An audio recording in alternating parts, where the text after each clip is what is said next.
150 రోజుల ఛాలెంజ్లో 147 రోజుకి వచ్చేసాం కదా. ఈ 147 కీర్తన దావీదు ఎంత ఆత్మతో రాసి ఉంటాడంటే, ఈ కీర్తన ఎన్నిసార్లు పాడినా ఆత్మ మన హృదయంలోనికి చొచ్చుకుని వచ్చేసినట్టుగా ఉంటుందండి. నక్షత్రముల సంఖ్యను ఆయనే నియమించాడంట.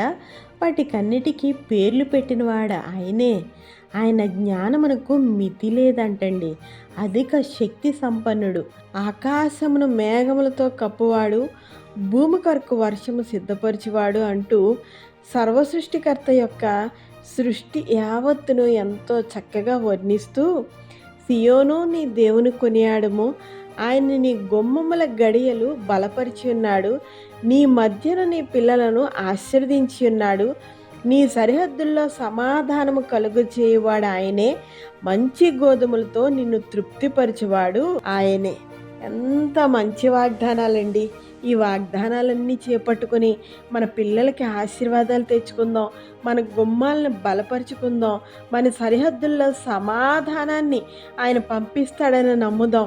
మంచి గోధుమలతో నిన్ను తృప్తిపరిచేవాడంటే నీకు ఏ లేమి ఉండదండి, ఏది కొదవై ఉండదు. దేవుని నమ్ముకున్న వాళ్ళకి ఏ లేమి లేదండి, ఏ కొదవ లేదు. గొర్రె బొచ్చు వంటి హిమము కురిపించువాడు ఆయనే, బూడిద వంటి మంచు కణములు చల్లువాడు ఆయనే. వడగండ్లకి చలికి ఆజ్ఞ ఇస్తాడంట, గాలికి ఆజ్ఞ ఇస్తాడు. సృష్టి యావత్తు ఆయన మాట వింటుంది. కానీ సృష్టిలో మహా అద్భుతమైన సృష్టి ఏంటంటే మనమేనండి, మనిషి. కానీ మనిషి ఎంతవరకు లోబడుతున్నాడు? ఆదాము కాలం నుంచి కూడా అతిక్రమం చేస్తూ దేవుని ఎదుట పాపము చేస్తూనే వెళ్ళిపోతున్నాం కదా. ఇప్పటికైనా సృష్టి లోబడినట్టు, సృష్టి ఆయన మాట విన్నట్టు మనం కూడా లోబడదామా? స్తుతి చేసి కీర్తిద్దామా? ఆయన గొప్పతనాన్ని మనం ఈ లోకానికి ప్రచురిద్దామా?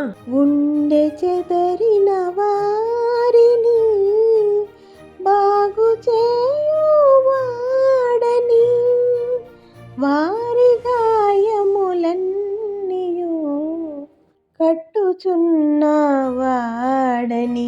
దేవునికి స్తోత్రము గానము చేయుటయే మంచిది. మనమందరము స్తుతి గానము చేయుటయే మంచిది.